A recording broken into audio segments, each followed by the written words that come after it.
তেমন কিছু না, এখন সব সম্পত্তি নেওয়া কি দরকার, বাবা মাও বা কি ভাববে, তারা বেঁচে থাকতেই সব সম্পত্তি তোমার হয়ে যাবে। তখন হৃদয় বলল কিন্তু তোমার কথায় তো তা আমার মনে হচ্ছে না, তুমি আসলে কি বলতে চাইছো বলো তো একটু খুলে। ঠিক সেই মুহূর্তেই কে যেন হৃদয়কে ফোন দিল, আর যে হৃদয়কে ফোন দিয়েছিল সে যা যা হৃদয়কে বলছিল তার পাশ থেকে রোদেলা কান আড়ি করে সবকিছু শুনতে পায়। আর সেটা শুনতে পেয়ে রোদেলা বেশ অবাক হয়ে যায়। তারপর হৃদয় একটু রুমের বাইরে গিয়ে ফোন রিসিভ করলো। হ্যালো, আপনি কি আহসান কবির বলছেন? হৃদয় বলল, জি, এটা আমার বাবার আগের নম্বর ছিল, তবে এখন এই সিমের নম্বর আমার কাছেই থাকে। তা আপনি কে বলছেন?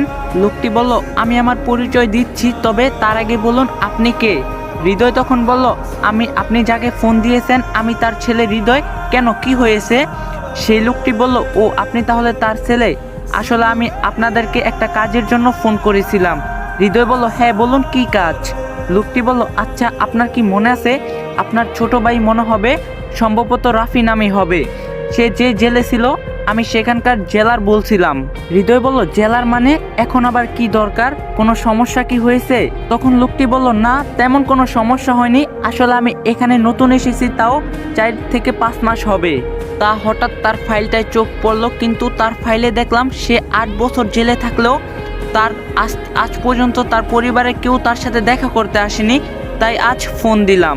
তখন হৃদয় বলল, এটা কি আপনার কোনো দরকারের কথা হলো? তখন লোকটি বলল, দরকারের কথা না হলেও আপনি কি জানেন রাফি মানে আপনার ভাই প্রায় 4 মাস আগে জেল থেকে মুক্ত পেয়েছে। হৃদয় অবাক হয়ে বলল, কি বলছেন এসব? তখন লোকটি বলল, আমি ঠিকই বলছি, আর তাই আমি আজ আপনাদেরকে ফোন দিয়ে জানালাম, কারণ গত 8 বছর ধরে যখন তার সাথে কেউ দেখা করতে আসেনি, তাই মনে হয় তার পরিবারকে জানানো দরকার। তখন হৃদয় বলল, সে আমাদের কিছু হয় না, এই বিষয়ে আর কোনো কথা না বললে খুশি হব। তখন লোকটি বলল, তা আপনি যাই বলেন না কেন, যেহেতু এক সময় আপনাদের পরিবারের কেউই ছিল, তাই আপনাদেরকে জানানো আমার দায়িত্বর মধ্যে পড়ে। হৃদয় বলল, যদি দায়িত্বর মধ্যেই পড়ে তাহলে দয়া করে সেই ফাইল থেকে আমাদের নামটা কেটে দিন। তখন লোকটা বলল, এসব আপনি কি বলছেন, নাম কেটে দিব মানে? হৃদয় বলল, যেদিন সে জেলে গিয়েছে সেদিন থেকে তার সাথে আমাদের কোনো সম্পর্কই নেই, তাই আমরা আর কেউ চাই না তার সাথে আমাদের নাম যুক্ত থাকুক। লোকটা বলল, আপনি কি সবকিছু ভেবেচিন্তেই বলছেন? হৃদয় বলল, আর এই বিষয়ে দয়া করে কখনো আমাদেরকে ফোন করবেন না। লোকটি বলল, আচ্ছা ঠিক আছে, ভালো থাকবেন। তারপর হৃদয় ফোন কেটে দিয়ে অনেকটা স্বস্তি পায়। তারপর সে পিছনে তাকিয়ে দেখে সে তার দিকে এক দৃষ্টিতে তাকিয়ে আছে। হৃদয় বলল, তোমার আবার কি হলো, এমন করে তাকিয়ে কেন আছো? রোদেলা বলল, কে ফোন দিয়েছিল? হৃদয় বলল,